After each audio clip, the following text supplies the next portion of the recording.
যদি আপনি না আসেন, এটা হলে একটি সাহিত্যশীল নবায়ন পরিবেশ পরিকল্পনা অনুযায়ী এগুলো হয়। এবং বাংলাদেশে যেটা আমাদের মেয়র পদ্ধতি কোথাও নাই, এবং চিটাগাং থেকে শুরু করে ঢাকায় সব জায়গায় ওই জিনিসটাই হচ্ছে।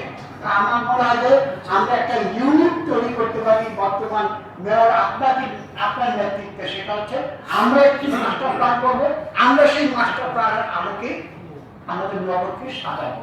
বাকিগুলি জড়িয়ে আছে বহু বহু বহু ফেলবে, কিন্তু পরিকল্পিত কোনটা আগে কোনটা, অর্থাৎ অগ্রাধিকার বিশ্লেষণ করে সেই দিকে আমাদের কাজ করতে হবে। ধন্যবাদ। আমি উপস্থিত আছেন আমার সাথে মনে হয় জীবন মনে সরি বিভাগীয় পদ আমি জানি না,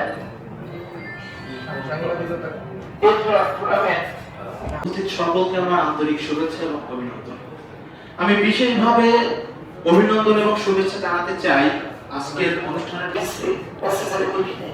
যে এই কারণে আমার আসতে দেরি বা আপনাদেরকে যে সময়টা যতটুকু দেওয়া উচিত ছিল আমি দিতে পারছি না, এই জন্য আমি দুঃখিত। আজকের সভা কনজিউমার্স অ্যাসোসিয়েশন অফ বাংলাদেশ একটি অরাজনৈতিক অলাভজনক সেশন সচেষ্ট। আমার মূল বক্তব্য হচ্ছে একটা, সেটা হচ্ছে এই বরিশালের নগর ব্যবস্থার উন্নয়নের জন্য আমি মনে করি আমাদের এখন প্রধানতম সমস্যা হচ্ছে বর্জ্য, ওয়েস্ট ম্যানেজমেন্ট। এই বর্জ্য যদি আমরা শহর থেকে দূর করতে না পারি, সঠিক ব্যবস্থাপনা অবলম্বন করতে না পারি, তাহলে আমরা দেখতে পাচ্ছি বরিশাল শহরময়, অর্থাৎ বরিশাল শহরটা শিক্ষিত মানুষ।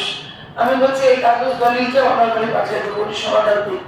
আমরা 4-5 আমি নিজে গেছি, 1 বিঘা 1 জায়গা আপনি জায়গা ছাড়েন, আমরা প্রশস্ত করে দিব। আপনার নাগরিকদের জন্য কাজ করবেন, নাগরিকদের নিয়ে এগুলো করেন, অন্তত 10টা বাড়ি থেকে তাদের জায়গা বের করে দেন, আপনারা দাবি করেন। সব সিটি কর্পোরেশন আপনাদের জন্য। যে আমি একটু আমার মতো করে বলি। ধন্যবাদ। ইকোসিটি বা সাহিত্যশীল পরিবেশ উন্নয়নের নগরী হিসেবে চিহ্নিত করতে তার প্রথম দরকার হচ্ছে মাস্টার প্ল্যান, এবং আমাদের সেই মাস্টার প্ল্যানটা নেই। 2020 সালে সেটা নিয়েছে আমি তবুও বরিশাল তো একটা ছিল, কিন্তু সেটাই মেয়াদটা শেষ হয়েছে, এবং তদানীন্তন যে কজন মেয়র ছিলেন কেউ এটাকে অ্যাকসেপ্ট করে নাই, বাইপাস করে তারা নগর করতে গেছিল।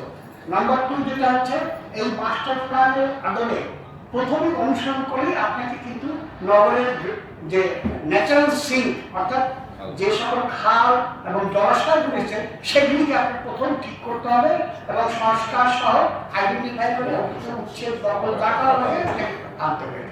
আমাদের জন্য খুব পরিবেশ বিরোধী যে কথাগুলো বলি, ওর যদি রাজস্ব আইন বিরাট আমাদের সম্পদ, এটাও আমরা করতে পারি ইচ্ছা করলে আমাদের চিন্তা ভাবনা থেকে। সেটা ইনশাআল্লাহ আপনারা দয়া করবেন।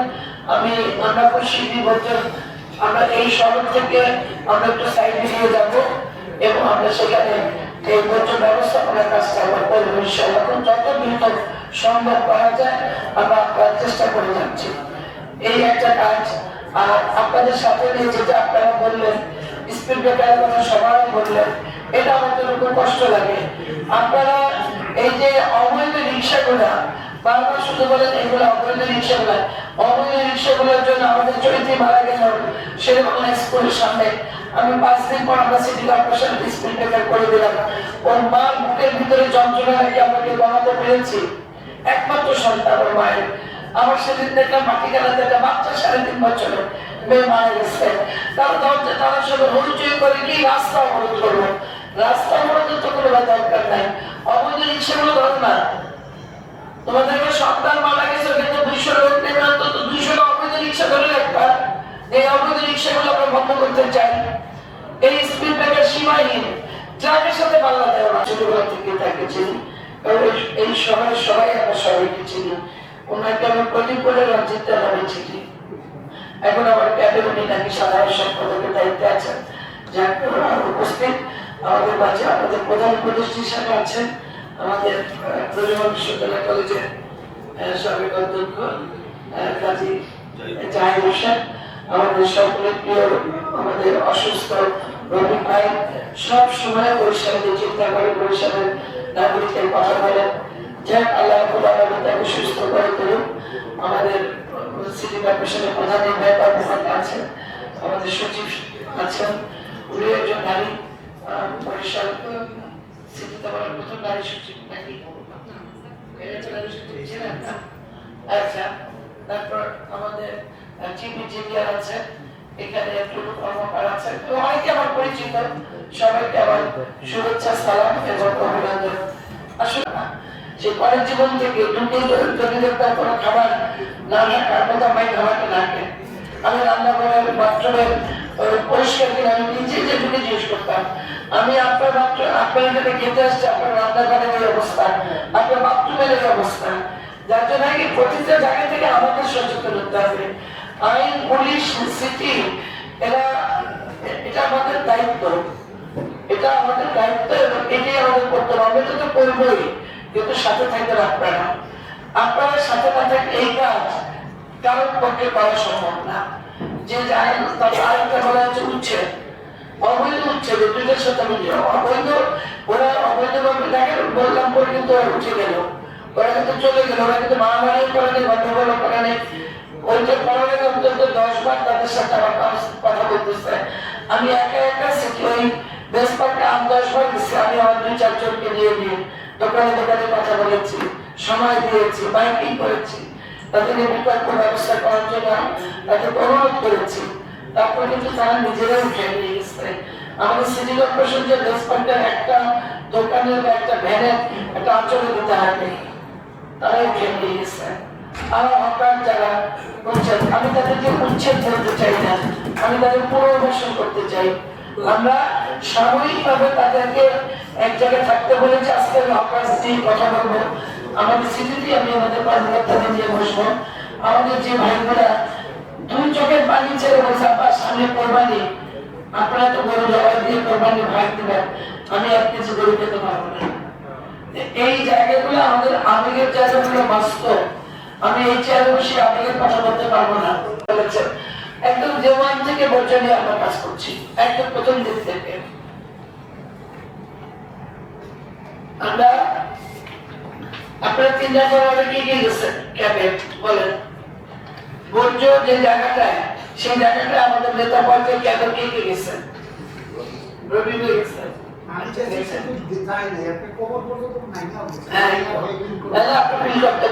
যে জায়গাটা যে 10 মিনিট দাঁড়ানো যায় না, যে জায়গাটা গেলে আমি ছিলাম প্রায় 1.5 ঘন্টা, আমি 3 দিন গেছি, আরো কতবার যাবো আমার সাথে। সেখানে চারিদিকে মানুষের বসবাস, সেখানে বাচ্চারা থাকে, খেলাধুলা করে। আমরা তো গেলে এইভাবে অথবা মাছ অথবা টিস্যু, এছাড়া ওখানে যাওয়ার কোনো সুযোগ নেই। এই 3টার একটা আমি ব্যবহার করি নেই, কারণ ওইখানে সাধারণ মানুষ দিনে রাতে 24 ঘন্টা থাকতেছে। ওটাকে ভূতের এলাকা পড়ায়, কোন নাগরিকদের ট্যাক্স দিয়ে বরিশাল শহরের 3 নম্বর ওয়ার্ডে এরকম একটি জায়গা যেখানে আমাদেরই আত্মীয় স্বজন, আমাদের ভাই ব্রাদার, আমাদের সন্তানরা থাকছে। আমরা বছর নিয়ে কাজ করছি, আলহামদুলিল্লাহ। খুব শীঘ্রই আপনি যে কথাগুলো বলেছেন, আমরা ওই জিনিস ওইভাবে আগাচ্ছি। আমাদের সাথে চীনের একটা গ্রুপ আসছিল, আজকে একটা গ্রুপ আসবে 2:30টার সময়, ওনারা থাইল্যান্ডের। এরকম যারা থাইল্যান্ড কাজ করছে বর্জ্য নিয়ে, আমাদের বাংলাদেশের বিভিন্ন সিটিতে কাজ করছেন, বাংলাদেশের বিভিন্ন প্রমিশনে কাজ করছেন। আমি নিজে আমাদের চিফ ইঞ্জিনিয়ার, আমি ফরিদপুর গিয়েছিলাম, বর্জ্য ব্যবস্থাপনা করা করছে, কি করে ডিজেল তৈরি করে, এভাবে টেবিল তৈরি করছে, এই ধরনের একদম টেবিল গুলো তৈরি করছে।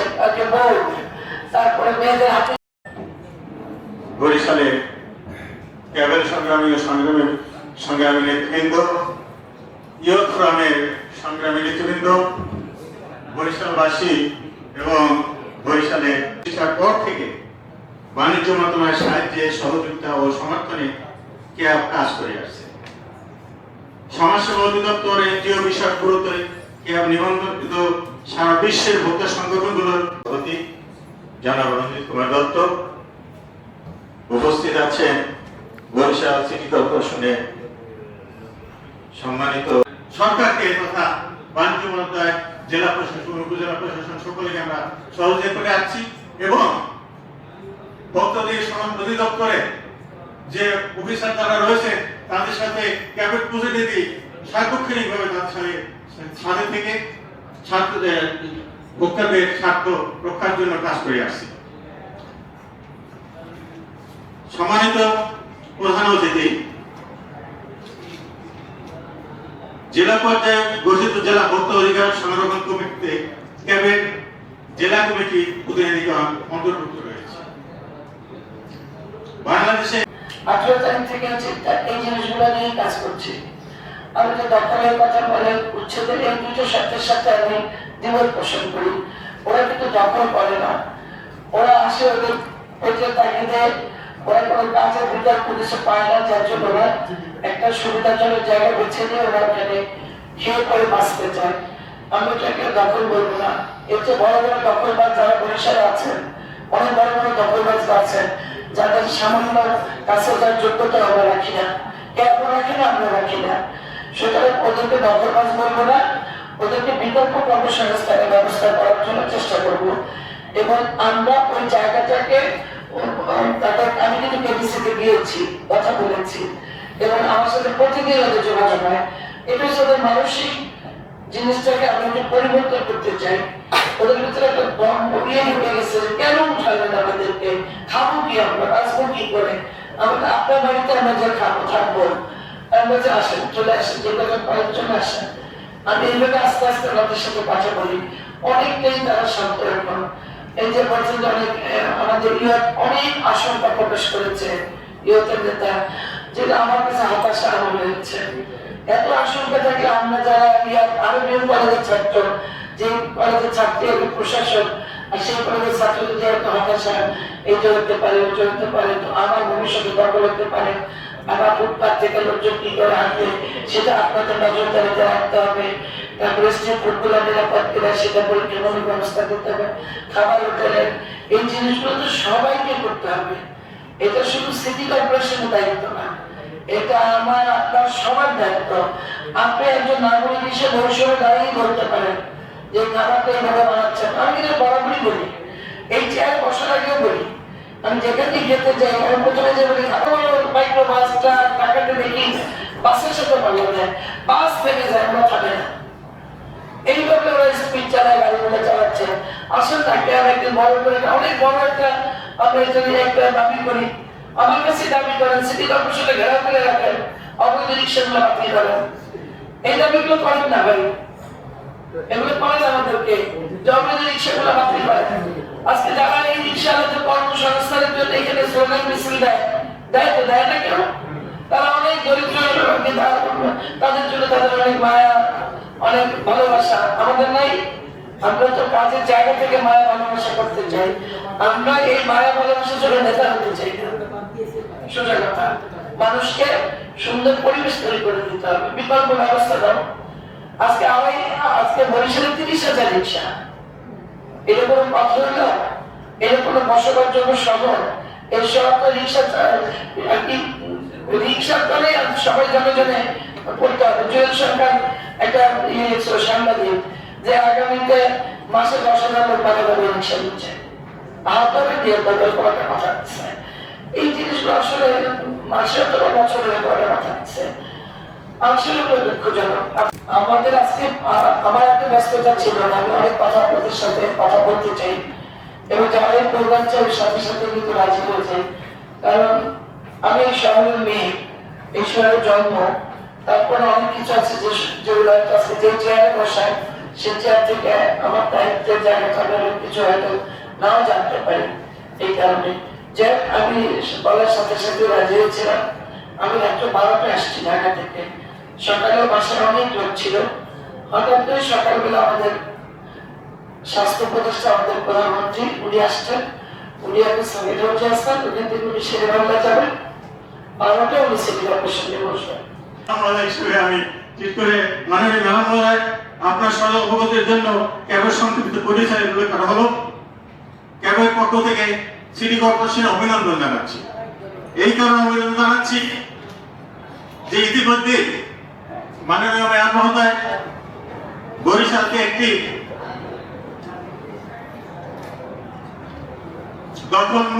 দখলদার থেকে মুক্ত করেছেন, যে কারণে নগরবাসী আজকে মাননীয় প্রশাসন মহোদয় অর্থাৎ মেয়র মহোদয়কে অভিনন্দন জানাচ্ছে।